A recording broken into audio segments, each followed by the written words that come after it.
बहुत बड़ा इंकशाफ आपने किया है, जिसकी नून लीग की तरफ से अभी तक कोई ऑफिशियली ना तरदीद सामने आई है, ना तस्दीक सामने आई है। क्या जिस कमरे में ये दस्तखत हुए हैं, वहाँ नवाज शरीफ भी मौजूद थे? क्योंकि उनकी मौजूदगी पर सवाल उठा रहे हैं ना। एक और सहाफ़ी ने चार्ल्स गोथरी का इंटरव्यू किया, जिसमें वो कहते हैं कि राना शमीम साहब अकेले थे। देखिए हमने पिछले 2 रोज़ से जब से खबर आई उसमें बड़ा वाज़ेह लिखा है। मुझसे ये बार-बार सवाल किया जा रहा है कि कौन मौजूद था, कौन नहीं था। मैं फैक्ट्स के ऊपर बात करूँगा, जो फैक्ट्स हमने कोट किए हैं। जी। और हमने पूछा कि कहाँ हुआ? उन्होंने कहा मार्बल आर्च में हुआ। कहाँ जो एविडेंस के अंदर चीज़ आपके सामने आती है। और फिर वो जो सवाल उनसे एविडेंस के अंदर किया गया कि ये मार्बल आर्च कहाँ लंदन में कोई ऑफिस है? फिर उन्होंने कहा कि बिल्कुल जी लंदन में ऑफिस है। फिर उन्होंने ये भी कहा कि जो सवाल था एविडेंस के अंदर कि दे वर क्वाइट कूज़ी, बहुत दोस्ताना माहौल में थे, तो उसने कहा बिल्कुल जी बहुत दोस्ताना माहौल में थे। तो मेरा ख्याल है कि हमें एविडेंस के ऊपर और फैक्चुअल जो रिपोर्टिंग हुई है उसके ऊपर रिलाय करना चाहिए, क्योंकि अब ये बहुत सारी बातें साथ से की जा रही हैं कि और कौन मौजूद था। बहुत ही इम्पोर्टेंट है मार्बल आर्च यहाँ पर कौन एक्टिविटीज करता है, मार्बल आर्च में किनसे मुलाकातें किसकी होती हैं।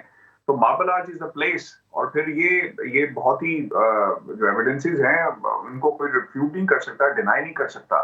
सवालात एविडेंस के अंदर जो मौजूद हैं उनकी रोशनी में और जो जवाब आगे से चार्ल्स गदरी की तरफ से आए उसकी बुनियाद के ऊपर अब कोई बाकायदा नाम ले किसी का कि क्या हो रहा है, दैट इज अनदर थिंग। लेकिन मार्बल आर्च का जब जिक्र आता है तो इसके बाद तो कहानी बहुत क्लियर हो जाती है कि मार्बल आर्च की बिल्डिंग के अंदर ये सब कुछ हुआ। मार्बल आर्च किसकी बिल्डिंग है वो हमने डिटेल में काफी अपनी खबर के अंदर जो है। ये अजम्पशंस हैं, तो क्या खबर शाया होने के बाद या इससे पहले किसी किस्म का कोई प्रेशराइज़ तो नहीं किया गया, प्रेशर तो नहीं डाला गया?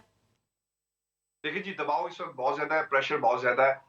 और मैंने जिस दिन से मेरे पास ये एविडेंसेस है, I left a note somewhere कि अगर कल को कुछ होता है और किसी किस्म की कहीं पर कोई बात होती है, मैंने बकायदा अपनी तहरीर भी रख ली है और मैंने अपना जो मैसेज है वो भी रिकॉर्ड करवा दी है कि हुँ। Who will be responsible for this, और कौन लोग इसके जिम्मेदार होंगे। और जो सोर्सेज मेरे हैं उनकी उनकी उनकी जो जिंदगी है या उनके हिसाब से जो काम, ऑब्वियसली इट्स वेरी डेंजरस काम। ऐसा आसान नहीं है कि आप एविडेंसेस किसी के हवाले से लाकर जो है वो कोट करना शुरू कर दें।